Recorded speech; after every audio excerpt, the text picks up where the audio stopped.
কাগজ কাগজ আমরা দেখাবো, দেখাবো, কারণ আমাদের কাছে কাগজ আছে। ভাই ভাই এসআইআর কি বলছে? ছাড়াই বাছাই চলছে।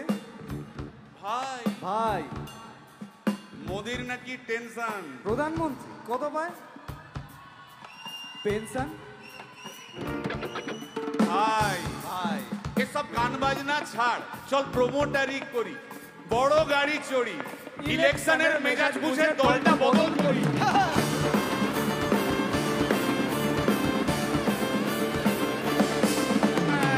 ভাই ভাই ভাই বল ভাই, এই আমাদের দোষ। কি দোষ? গান বাজনা করতে এসে এসব কথা বললে রেগে যাবে। কে রেগে যাবে? আরে কে রেগে যাবে কুণাল ঘোষ।